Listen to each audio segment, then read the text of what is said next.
Good afternoon, YouTubers. I'm not an expert, and this is Flea Market Finds for September 8th, 2024. All right, it was a beautiful day at the flea market. I found a few things, not a lot. This odd-looking item, I wonder if that's a pin or a tack. This is a sanding block. It's a block of wood. It's been rounded real nicely. And the bottom is a good half an inch of cork. Kind of neat. Give it a soft surface, kind of like... Where's a modern sanding block? I know I've got one. Here we go. There's a modern one that's made out of expanded foam with a Velcro to hold a thing. Well, there's an old-fashioned version of that with a little cork to give it a, give it a little softness. Kind of neat, kind of interesting. I bought that as a bundle. What does that say? That says $5. I did not pay $5 for it. Also has Lee has put his name in it. Good for you, Lee. All right, I also got yet another sliding T-bubble. Boy, what? Does anybody make that out? It's not Stanley. It looks kind of Stanley-ish. I'm not sure. It also doesn't seem to want to close together. It's like the blade almost doesn't match. Yeah, that blade doesn't match that handle. That's curious. Ah, the blade's in backwards. Look at that.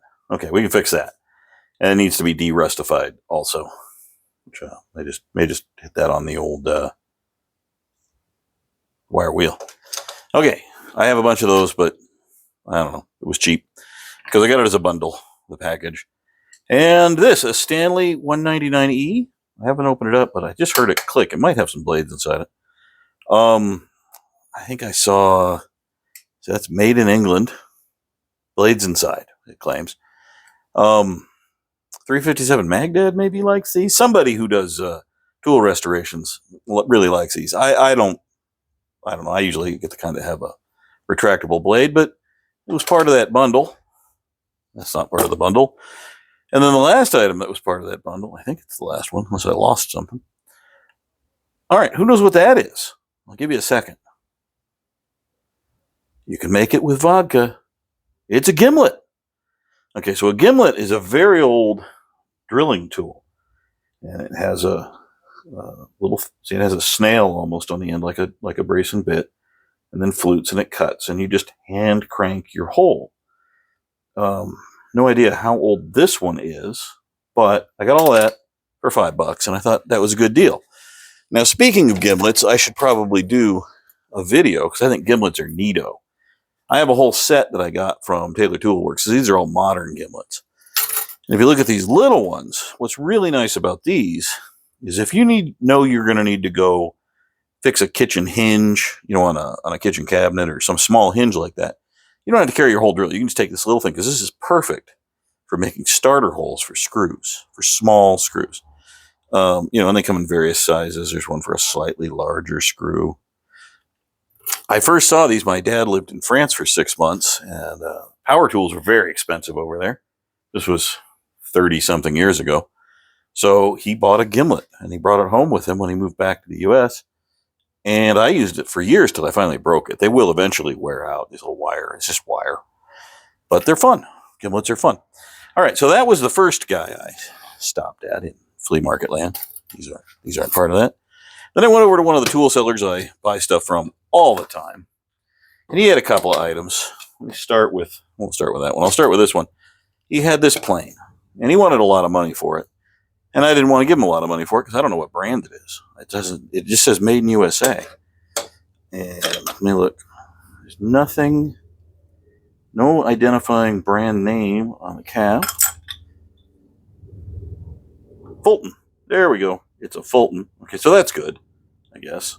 Figure out what that's all about. Needs a lot of cleanup.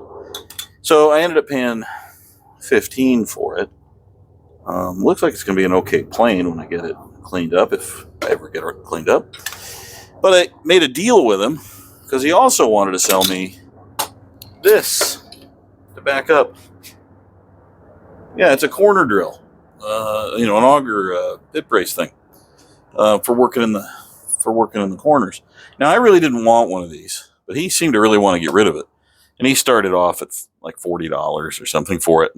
Ended up giving me this for $20, which that's not a terrible price. It'll make a nice wall hanger. I doubt I'll ever drill a hole with it. That's just for fun. It does seem to function smoothly. Looks like it's okay. And this is a Miller Falls. So let's see if I can zoom in for you. Zoom in and get it to focus. Is it going to focus for me? I can't tell. All right, lots of awkward fumbling. There you go, Miller's Falls. It's pretty neat, and it was a good deal. And I like that guy. I bought a lot of stuff from him. He has really good stuff. Anyways, that's what I found in the search for old tools. Some more interesting than others.